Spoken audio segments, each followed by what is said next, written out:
লা ইলাহা ইল্লাল্লাহ চলতেছে, এই গোপনে জিকির করতেছেন। তিরমিজির বর্ণনা, ইল্লা ফুতিহাত লাহু আবওয়াবুস সামা হাত্তা তুফজিয়া ইলাল আরশ, আসমানের সবগুলা দরজা খুলে ফেলা হয়েছে আপনার এই লা ইলাহা যেন আরশ পর্যন্ত পৌঁছে যায়। গোপন জিকির করার সহজ একটা পদ্ধতি লা ইলাহা ইল্লাল্লাহ, এটা আপনি বেশি বেশি করবেন।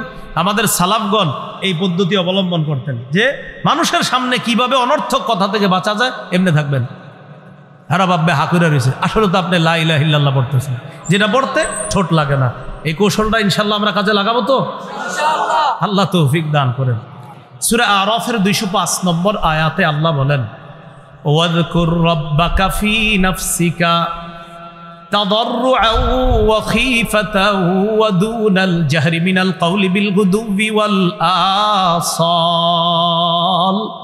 ولا تكن من الغافلين واذكر ربك في نفسك, তুমি তোমার রবকে স্মরণ করো মনে মনে, তাদাররুআ বিনীতভাবে, ওয়া খীফা ভয় ভীতি নিয়ে, দুনাল জাহরি মিনাল কওল অনুচ্চ সুরে, বিল গুদুবি ওয়াল আসাল সকাল সন্ধ্যায় তুমি তোমার রবকে মনে মনে স্মরণ করো। দেখেন একটু আমরা সবাই বয়ান অফ রাখি, 2-1 সেকেন্ড একটু রবরে মনে মনে স্মরণ করেন। আমি করে নিছি, আপনারা করছেন? একটু মনে মনে আবার স্মরণ করছেন? সবাই করছেন মনে মনে স্মরণ? হাদিসে কুদসির মধ্যে আল্লাহ বলেন, ইদা যাকারানি ফি নাফসিহি, আমার বান্দা যদি ও মনে মনে আমারে স্মরণ করে, যাকারতুহু ফি নাফসি, আমিও তাকে মনে মনে স্মরণ করি। তাহলে আমরা স্মরণ করছি, আল্লাহও স্মরণ করছে। ওয়া ইযা যাকারানি ফি মালাইন যাকারতুহু ফি মালাইন খায়রিম মিনহুম। এবার একটু সবাই জোরে স্মরণ করি, বলেন আলহামদুলিল্লাহ, সুবহানাল্লাহ, আলহামদুলিল্লাহ, লা ইলাহা ইল্লাল্লাহ, আল্লাহু আকবার।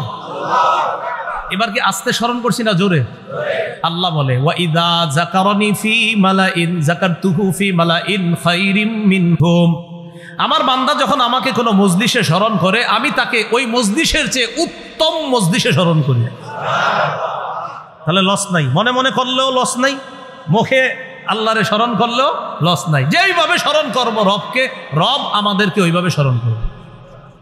এইটা আল্লাহ বলছেন, ওয়াযকুর রাব্বাকা ফি নাফসিকা, মনে মনে রবকে স্মরণ করো, তাদাররুআ বিনীতভাবে, ওয়া খীফা ভয় ভীতি নিয়ে, ওয়া দুনাল জাহরি মিনাল কওলি বিল গুদুবি ওয়াল আসাল অনুচ্চ সুরে